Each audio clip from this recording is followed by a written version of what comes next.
জুলাই মাসে ছাত্র জনতার আন্দোলনের সময় সংঘটিত মানবতা বিরোধী অপরাধের মামলায় সাবেক প্রধানমন্ত্রী শেখ হাসিনার বিরুদ্ধে মৃত্যুদণ্ডের রায় ঘোষণা করেছে আন্তর্জাতিক অপরাধ ট্রাইব্যুনাল। সোমবার বিচারপতি মোহাম্মদ গোলাম মর্তুজা মজুমদারের নেতৃত্বে 3 সদস্যের ট্রাইব্যুনাল এই রায় ঘোষণা করেন।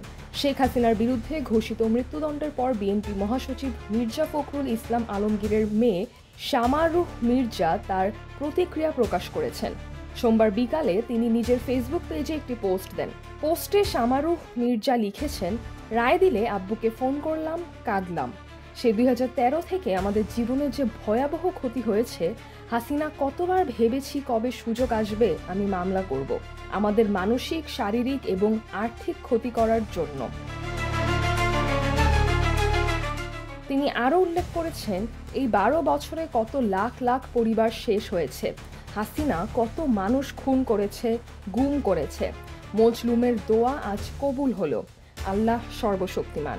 এর আগে আন্তর্জাতিক অপরাধ ট্রাইব্যুনাল 1-এর বিচারপতি গোলাম মর্তুজা মজুমদারের নেতৃত্বাধীন 3 সদস্যের বিচারিক প্যানেল জুলাই মাসে ছাত্র জনতার অভ্যুত্থানের সময় সংঘটিত মানবতা বিরোধী অপরাধের মামলায় ক্ষমতাযুক্ত প্রধানমন্ত্রী শেখ হাসিনাকে ফাঁসির আদেশ দেন।